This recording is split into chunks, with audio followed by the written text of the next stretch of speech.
반갑습니다. 말씀과 함께 하루를 시작하는 주님의 백성들을 예수님의 이름으로 축복합니다. 2024년 9월 25일 수요일 오늘 주신 말씀은 열왕기하 13장 1절부터 13절까지입니다. 유다왕 아하시아의 아들 요아스 왕 제23년에 예후의 아들 여호아하스가 이스라엘을 다스리는 왕이 되어 사마리아에서 17해 동안 다스렸다.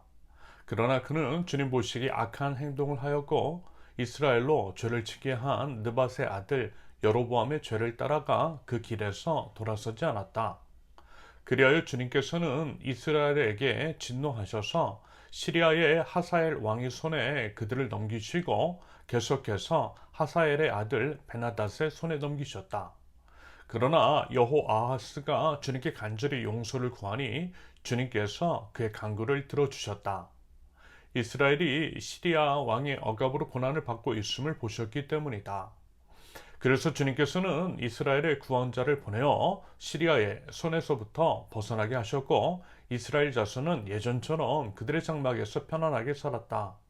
그럼에도 이스라엘 자손은 이스라엘로 죄를 짓게 한 여로보암 가문의 죄로부터 돌아서지 않고 여전히 그 길을 그대로 걸으며 사마리아에는 아세라 목상까지도 그냥 세워두었다.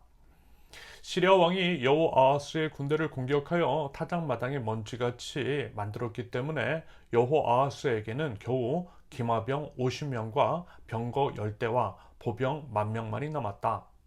여호아하스의 나머지 행적과 그가 한 모든 일과 그가 누린 권세는 이스라엘 왕 역대 지략에 기록되어 있다. 여호아하스가 죽으니 사마리아에 안장하였고 그의 아들 여호아스가 그의 뒤를 이어 왕이 되었다. 유다의 여호아스 왕 제37년에 여호아하스의 아들 여호아스가 이스라엘의 왕이 되어 사마리아에서 16해 동안 다스렸다. 그는 주님께서 보시기에 악을 행하였고 이스라엘로 죄를 짓게 한 느밧의 아들 여로보암의 모든 죄로부터 돌아서지 않고 그 길을 그대로 걸었다. 여호아스의 나머지 행적과 그가 한 모든 일, 또 그가 유다 왕 아마샤와 싸운 용맹은 이스라엘 왕 역대 지략에 기록되어 있다. 여호아스가 죽으니 이스라엘의 역대 왕들과 함께 사마리아에 안장하였고 여로보암이 그의 뒤를 이어 왕좌에 올랐다. 아멘. 오늘 본문은 쿠데타를 통해 왕이 된 북이스라엘의 왕 예후. 예후가 죽고 난 이후 그의 아들인 여호아하스와 손자인 여호아스가 차례로 왕이 되었을 때 벌어졌던 이야기에 관한 내용입니다.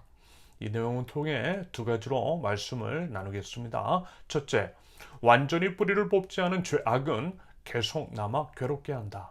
완전히 뿌리를 뽑지 않은 죄악은 계속 남아 괴롭게 한다. 지난번 우리가 말씀을 살펴보았을 때 예후는요 괜찮은 사람이라고 했습니다.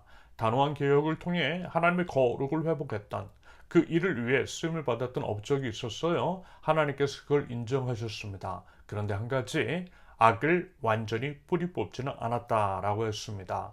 느밧의 아들 여로보암의 죄, 다시 말해서 우상 숭배의 죄악을 완전히 제거하지 않았고요.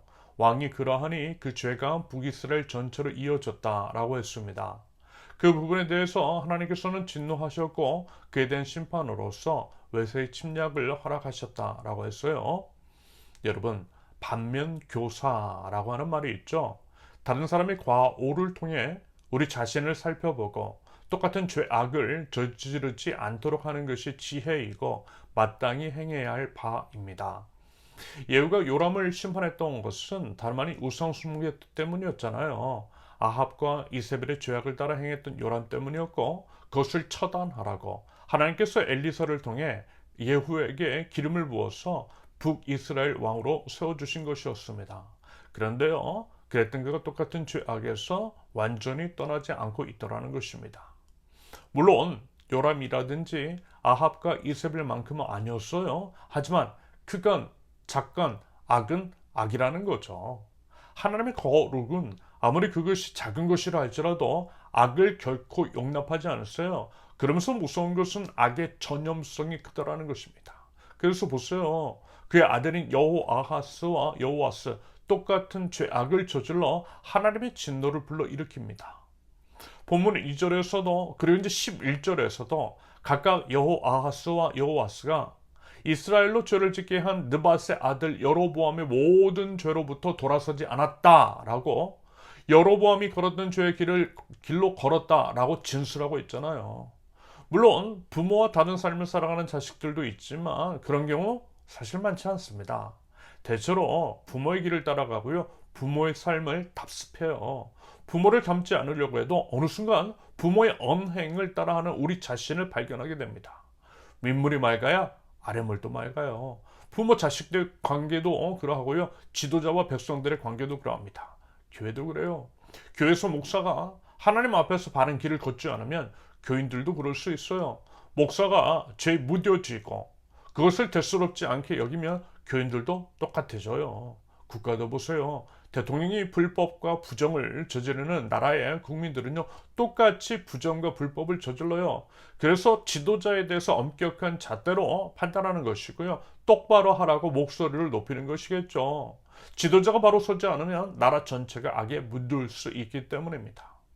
아무튼 이제 그런다고 할 때 예후의 뒤를 이어 왕이 된 여호아하스와 여호아스의 범죄, 만약에 예후가 철저하고 확실하게 그 죄악들을 뿌리 뽑았더라면 글쎄요, 북이스라엘 운명은 달라졌을지 모르겠습니다.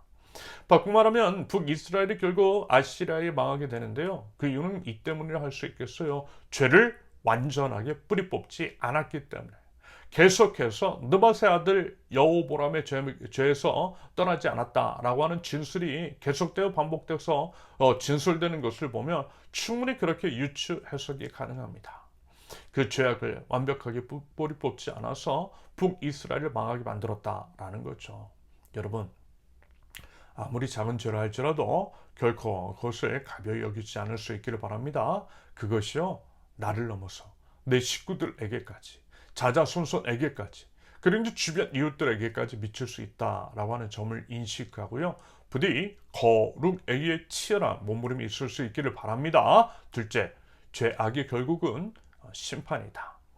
예후 때에 분명하게 진술했습니다. 비록 예후가 유의미한 계획을 시행했지만 여로보암의 죄에서 완벽하게 벗어나지 않았기 때문에 하나님께서 시리아에 하사엘의 침략을 허락하셨다라고 말입니다.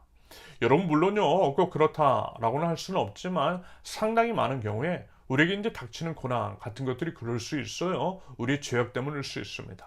죄악에 따른 심판의 성격일 수 있어요. 그것을 통해 우리 자신을 성찰하고 회개하며 나아갈 때에 그 고난이 멈춰질 때가 있습니다.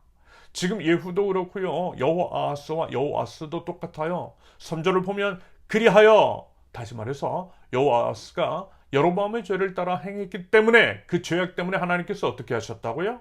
시리아의 하사엘의 손에도, 하사엘의 뒤를 잇는 벤하닷에게도 북이스라엘을 넘기셨다라는 것입니다. 그들의 침략을 통해 하나님께서 북이스라엘을 심판하셨다라는 거예요. 그 모든 것이 뭐 때문이에요? 죄 때문이고, 죄에 따른 심판이라고 성경은 분명하게 말씀합니다. 여러분, 하나님은 분명히 말씀하셨잖아요. 죄 삭은 사망이라고 말입니다. 거룩하신 하나님은 죄를 미워하시고 죄에 대한 대가는 반드시 치르게 하세요. 그만큼 죄의 무서움을 알아야 한다라는 것이고, 얼렁뚱땅 그냥 넘어갈 수 없다라는 거죠. 뿌리 뽑아내야 한다라는 거예요. 죄악의 결국은 심판임을 기억하십시오. 그런데 여러분, 우린 또 알고 있어요. 하나님의 본심은 심판과 징계가 아니라 회개이고 회복이라는 것을 말입니다. 그래서 보세요. 4절을 보면 여호아하스가 주님께 이제 간절히 용서를 구하니 용서해 주시고 시리아 왕의 억압으로부터 구원해 주셨다라고 합니다. 이것이 바로 아버지 하나님의 마음이라는 것입니다. 그러므로 여러분, 우리가 이제 취해야 할 것은 단순함입니다. 하나님 앞에 단순하게 바짝 엎드리는 거예요. 하나님만이 왕이심을 인정하며 하나님 앞에서 하나님께서 보시기에 좋은 삶을 살아가는 것, 거룩한 삶을 살아가되 오직 하나님만을 예배하는 삶을 살아가는 것, 이것이 우리의 마땅한 본분이요, 우리가 살 수 있는 유일한 길이라는 거죠. 여러분, 이 점을 기억하십시오.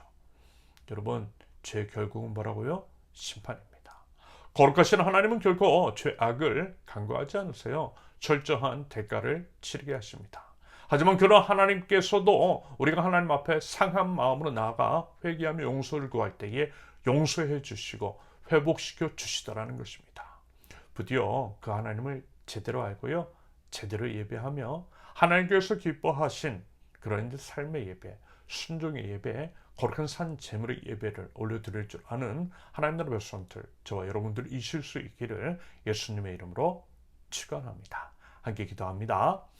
아무리 적은 죄라 할지라도 그것이 저희 자신과 저희 식구들 그리고 마주하는 많은 이들에게 영향을 끼칠 수 있음을 알아 두렵고 떨리는 마음으로 우리 주 예수 그리스도를 의지하여 거룩을 힘쓰는 하나님 나라 백성들 저희 되게 하옵소서. 죄에 대해서는 단호함을 보이게 하시되 심판과 징계가 아니라 회개와 회복을 원하시는 사랑의 주님을 알게 하시며 자동적으로 습관적으로 하나님 앞에 바짝 엎드려 주님의 길, 생명의 길을 따라 행하는 저희 될 수 있도록 주님 연약한 저희를 붙들어 주시옵소서. 예수님의 이름으로 기도합니다. 아멘. 하나님께서 오늘 주신 말씀과 각자의 기도 제목을 놓고 우리 잠시 기도합니다.